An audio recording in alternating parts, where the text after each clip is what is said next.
Oh, goody. Alright, what's going on everybody? Zombies here again, and today we're back with another Marvel Snap video. So in this one we're going over some Day 1 decks for the new Season Pass card dropping tonight, Elsa Bloodstone.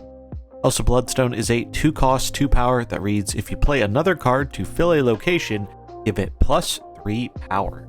So this card seems incredibly strong. I've been using this comparison quite a bit, but if Loki was near a Zabu level power card, I think Elsa is going to be kind of close to that Silver Surfer mark. While I don't think she's going to necessarily create a whole archetype around her, I do think she is going to be a key reason why we see some decks that are trying to flood the board and fill their lanes a lot more than we have in the previous months. Since Elsa is a Season Pass card, she is not going to be featured in the spotlight this week. We can see the things on offer this week include Thanos, X-23, and Echo. Probably one of the easiest weeks ever to skip because not only is there not a new card, I don't think any of these cards are having a tremendous performance right now in the metagame.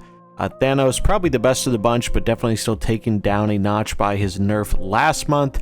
X-23 is a pretty decent card, but Destroy's not having the most success right now. And then Echo, well, I think I can count on one hand the amount of times I've seen people play Echo. So definitely not a week I would recommend for the Spotlight Cash. I also want to mention that we are going to be returning to the Snap Lore series this week with an episode focused on Elsa. Currently working on that right now. Hopefully should be out later on in the week, but definitely excited to get back to this. I know it's something a lot of people enjoyed, and Elsa's a pretty neat, if obscure, character. So I think it'll be cool to get everyone in the know on the lore behind her. And as always, if you enjoy this type of content and you want to see more of it, remember to like and subscribe. And without further ado, let's dive into our Day 1 decks for Elsa Bloodstone. Alright, so we're starting off without a Hitmonkey deck. I do want to mention Hitmonkey because I think he's going to be in pretty much all the other decks we're going to be showcasing here. And the reason for that is pretty simple. There are a small handful of cards that are really, really good with Elsa. Those 3 main cards being Jeff, Mysterio, and Kitty Pryde. As Jeff and Kitty allow us to effectively trigger the Elsa condition by closing a lane without actually having to get that lane itself closed. And Mysterio is a really unique one because as we've seen with his synergy with Hitmonkey, he is pretty much the only card that is creating multiple copies of itself that are all registering as being played, which will trigger Elsa's condition, unlike cards like Squirrel Girl if her squirrels are the thing that's actually the final card to fill a lane. Our first deck here is not using the Hitmonkey package though, but we are making use of Mysterio, Jeff, and Nightcrawler, and this is a Dracula Zoo Dex. So this is actually a deck I took for a spin a little while back, and I think it's quite fun. You do have to be a little bit careful with your Dracula here, as you want to make sure he is not the card that is going to be filling a lane, as his power will be overridden by whatever you discard. But the idea with this deck is we're going to be swarming the board, which was already kind of the game plan before Elsa, but now Elsa gives us a nice payoff for the fact that we're going to be filling often at least 2, if not all 3 of the lanes. Jeff and Nightcrawler are really, really nice here as they allow us to fill up a lane, get the Elsa trigger, then move somewhere else to redistribute that power, also allowing us to re-trigger Elsa in the lane they moved from, and maybe even fill up one of the lane they moved to get another Elsa trigger. Elsa with 1 trigger becomes a 2-5, 2 triggers becomes a 2-8, 3 triggers you got a 2-11, and well, cards that cost 2 with that many stats have proven to be very, very strong, as we've seen with things like the Collector post Loki being added to the game.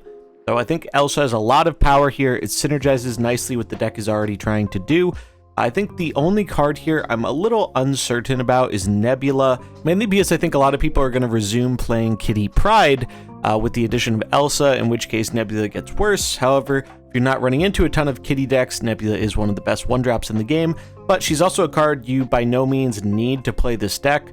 I think this deck is actually a little bit more budget friendly if we do not have Nebula, so if you don't have her, don't feel like you can't play this deck, just put in another 1-drop of choice, as we really just need a good critical mass of effective 1-drops, and she fits the bill there rather nicely. She also kind of encourages your opponent overcommitting into one lane, which we can often punish them with things like Dracula or just buffing up our Elsa units. But yeah, the game plan's pretty simple here. We're just trying to spam the board. The nice thing about this deck is we're fighting for all 3 lanes, so it kind of keeps the opponent guessing where they have to put out their power, which pretty decent. And Red Skull and Chavez are going to be our main 2 ways of pumping up this Dracula. Dracula placement is really important in this deck. You need to basically use him as a way to just really put a bunch of power in one lane. This deck can very effectively empty its hand size due to the low amount of cost per most of our cards, and then it's often discarding our Red Skull or America Chavez to close out a lane and win the game. I think there are a good variety of Zoo decks that you can potentially try with Elsa, but Dracula Zoo has always been a favorite of mine, so it's definitely the first I'm going to be trying out.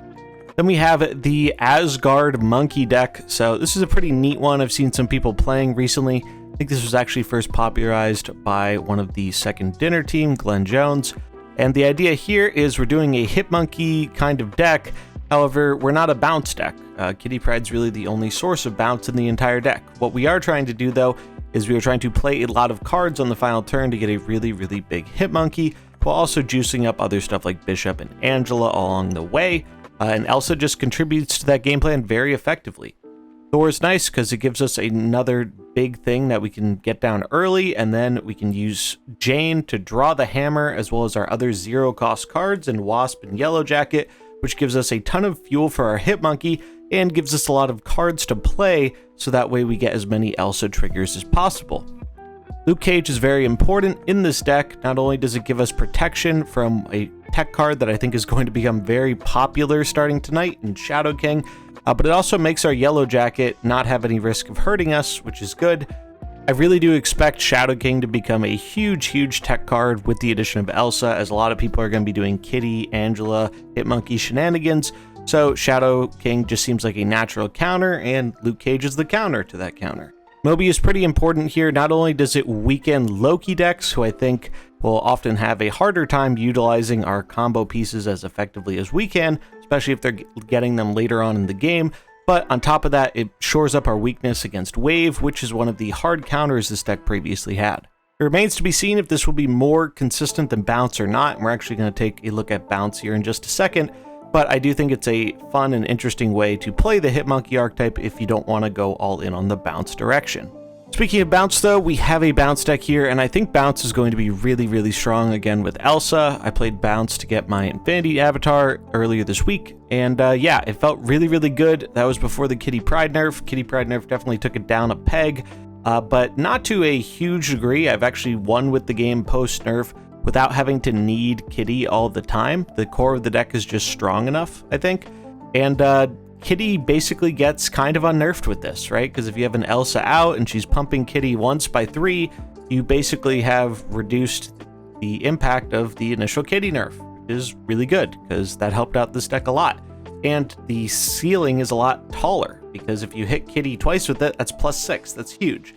The ultimate output you can get from Elsa in this deck is insane. When you have all your other stuff out, you can use Kitty Pryde to pump up Angela for 2, Bishop for 1, Kitty obviously pumps herself for 1, and Elsa can pump for 3. So that's 1 energy for up to 7 power, which is pretty insane.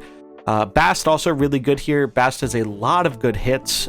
They're all pretty much good hits, except for Beast, who is just a minor reduction in power. Bast has great interaction with Mysterio, and if you can combine Bast with Mysterio with Elsa on the board, for every lane that Mysterio copy fills up, it's essentially going to be a 2/6, which is really, really nuts. But yeah, Bounce just seemed like the natural shell for Elsa to go into, as it already effectively used the cards that are good with her, like Kitty Pryde, Mysterio, and Jeff, so it just seemed like kind of a no-brainer here. I am curious if Chavez is going to make the cut long term. I think right now she's really good, the consistency is really good, but I do think there are other cards I want to try in this deck in the future, as sometimes being able to have a chance to draw your Hit Monkey or your Mysterio on the final turn might be worth the risk of a little bit less early game consistency. For now, I like Chavez, but it's definitely a slot I might experiment with in the future. And Iron Man is a really, really key card here, as without Iron Man, I really don't think this deck has much game against Shuri, who I think is going to remain a very, very large part of the metagame. This deck is weak to Shadow King, though, so you do want to keep that in mind. It's usually pretty good at throwing priority, so that does help a bit. But Luke Cage, definitely another card you might want to consider for this deck if you are a bit scared of Shadow King, especially if you find yourself in situations where you happen to be gaining priority more. I don't think that's something that should generally be happening too much with this deck. Then we have a bit more of an experimental build, so this aims to put the Elsa package into the move deck that's popular recently. It does not go as hard on the top end with things such as Alioth, Doom, America Chavez. It's really more focused on the early game here and being able to get cards down so we can actually get that Elsa effect going. We basically just put in the Hitmonkey Mysterio package here. Being able to fill up the board is nice too, because it can actually limit where our Silk is going towards the end of the game, which is very nice. So yeah, it's kind of just like an amalgamation of Bounce and the move deck. We have powerful move cards in Silk and Kraven, running Jeff and Nightcrawler, who are both good with Elsa and Kraven. Vision kind of as our top end. I really like Vision right now because of all the Alioth around.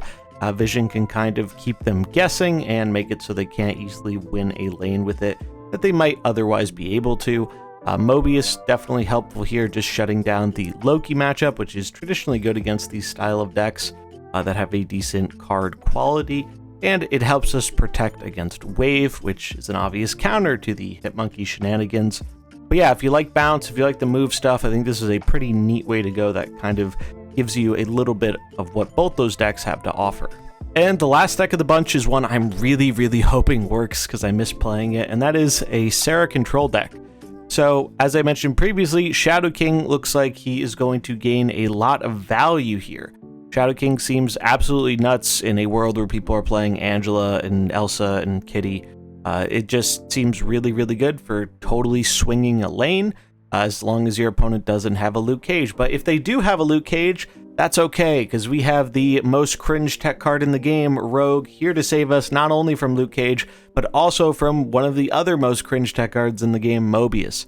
Mobius makes life really rough for Sarah, and a lot of players tempo out Mobius on turn 2 or turn 3 from what I'm seeing, so it gives you kind of a prime opportunity to rogue it, make it so your cards can't get increased, but more importantly, so that your Sarah is actually going to work when you need to play her on turn 5, as that is a huge enabler for what this deck is trying to do. A lot of decks really aren't respecting Shang-Chi right now.